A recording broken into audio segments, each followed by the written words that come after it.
வணக்கம் மக்களே, சற்றுமுன் கிடைத்த தகவல் ஒன்றை பார்க்க போகிறோம். விஜய் இதை செய்தால் 2026இல் ஆட்சி அமைப்பது உறுதி. தவகவுக்கு பிரசாந்த் கிஷோர் அதிரடியான தகவல். இந்த ஒரு தகவலை பற்றி தான் நாம் பார்க்க போகிறோம். தகவலை பார்ப்பதற்கு முன்னதாக நீங்கள் நம்மளுடைய சேனலுக்கு புதிய பார்வையாளர்களாக இருந்தீர்கள் என்றால் மறக்காமல் நம்மளுடைய சேனலை சப்ஸ்கிரைப் செய்து வைத்துக் கொள்ளுங்கள் மக்களே. தற்பொழுது விஜயின் தவேகா கட்சி தேர்தலில் போட்டியிட தேவையான அரசியல் உட்கட்டமைப்பை வலுப்படுத்தினார்கள் என்றால் 2026 தேர்தலில் வெற்றி பெற முடியும் என ஜான் சுராஜ் கட்சியின் தலைவருமான முன்னாள் தேர்தல் வியூக வகுப்பாளருமான பிரசாந்த் கிஷோர் தெரிவித்துள்ளார்.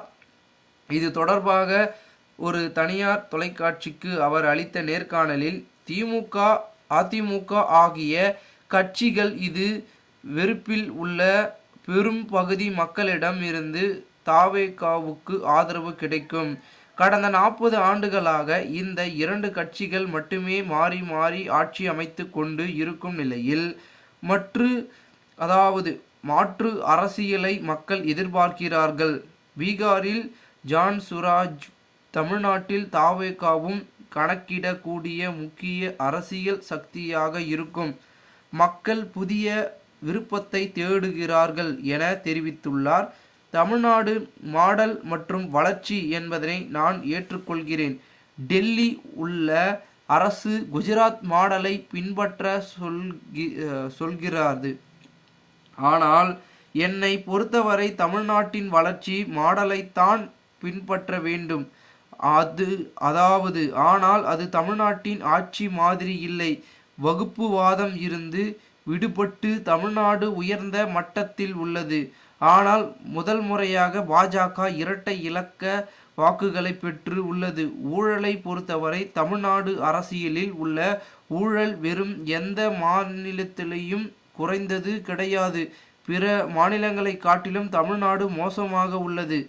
பாஜக போன்ற வகுப்புவாத சக்திகளின் வளர்ச்சி தமிழர்களை கவலை அடைய செய்ய வேண்டிய ஒன்று. தமிழ்நாடு முதல் முறையாக வம்ச தலைவரை தேர்ந்து எடுத்துள்ளது. ஆனால் திமுக திரு மு.க. ஸ்டாலின் 40 ஆண்டுகள் பொது வாழ்வில் இருந்த பின்னர் அவருக்கு இந்த வாய்ப்பு கிடைத்துள்ளது. அரசியல்வாதி, சமூக சேவர் என எந்த அனுபவம் இல்லாத தனது மகனுக்கு சீக்கிரமாகவே துணை முதலமைச்சர் பதவியை அவர் கொடுத்துள்ளார். இதனைத்தான் குடும்ப அரசியல் என்று நான் சொல்கிறேன்.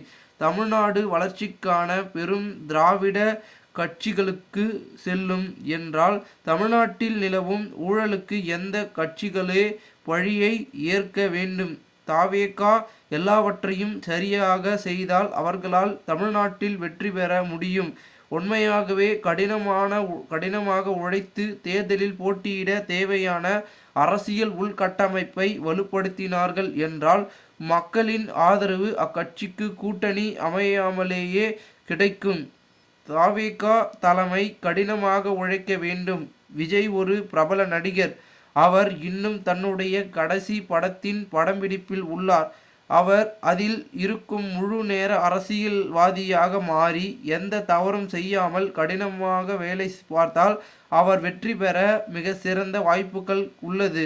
கட்சி கட்டமைப்புகளை உருவாக்குவதில் விஜய் பின் தங்கியுள்ளார் என்று கேட்டால் இப்பொழுதைக்கு நான் ஆமாம் என்றுதான் சொல்வேன். அவர் இன்னும் அந்த முயற்சியை தொடங்கவில்லை. அவர் இன்னும் முழு நேர அரசியல்வாதியாக இல்லை என்பதே அதற்கு காரணம். மாநாடு நடத்தி கட்சி அறிவிப்பை வெளியிட்டார். முழு நேர அரசியல்வாதியாக வேண்டும் என்ற நோக்கத்தை வெளிப்படுத்தி உள்ளார். ஆனால் அவர் முழு நேர அரசியல்வாதியாகவில்லை. அவர் முழு நேர அரசியல்வாதியான பின்னர் மக்கள் தீர்ப்பை அளிப்பார்கள். மக்கள் எதிர்பார்ப்பை பூர்த்தி செய்தால் அவருக்கான வெகு மதிப்புகள் கிடைக்கும். மாற்றத்தை கொண்டு வருபவர் என்று சொன்னால் மரபு சார்ந்த கட்சிகள் உடன் கூட்டணி வைக்க முடியாது. 2026 தேர்தலில் தமிழ்நாட்டில் மும்முனை போட்டி நிலவும். கூட்டணி கணக்கு எப்படி அமையும், எந்த கட்சி எந்த பக்கம் செல்லும் என்பதெல்லாம் எனக்கு தெரியாது. ஆனால் 2026 தேர்தல் தமிழ்நாட்டில் நிச்சயமாக மும்முனை போட்டியாக இருக்கும். அரசுக்கு எதிரான மனநிலை உள்ள வாக்குகள் அதிமுக தவேகா கட்சிக்கு கிடைக்கும் என்று சொல்கிறார்கள்.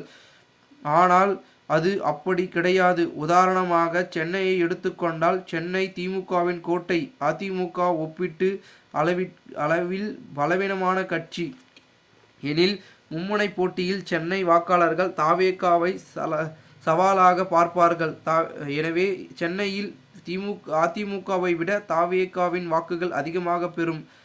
அதாவது அதிகாரத்தில் உள்ளதால் உங்கள் வாக்கு நிலையானது என்று அர்த்தமில்லை. திமுக கூட்டணியில் வாக்குகள் நிறைய நகர வாய்ப்பு உண்டு. அது அதிமுகவுக்கு நகருமா தவேகாவுக்கு நகருமா என்பது எனக்கு தெரியாது. பாஜக தொடர்ந்து இருப்பை படிப்படியாக காட்டி எழுப்ப முயற்சிக்கிறார்கள்.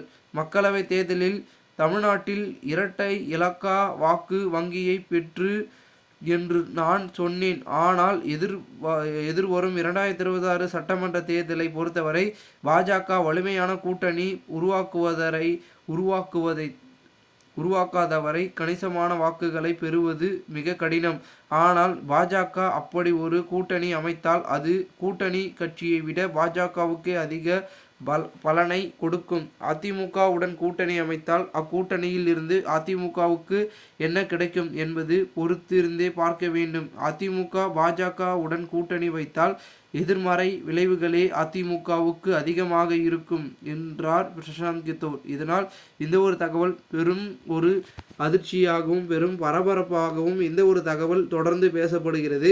மேலும் இந்த ஒரு தகவலை குறித்த பொதுமக்கள் உங்களுடைய கருத்துக்களை கமெண்ட் மூலமாக தெரிவிங்கள். போன்று நீங்கள் அரசியல் சார்ந்த நிகழ்வுகளாம் தினசரி தெரிந்து கொள்ள நம்மளுடைய சேனலை சப்ஸ்கிரைப் செய்து வைத்துக் கொள்ளுங்கள் மக்களே. நாம் அடுத்தடுத்த வீடியோவில் சந்திக்கலாம். அதுவரை உங்களிடம்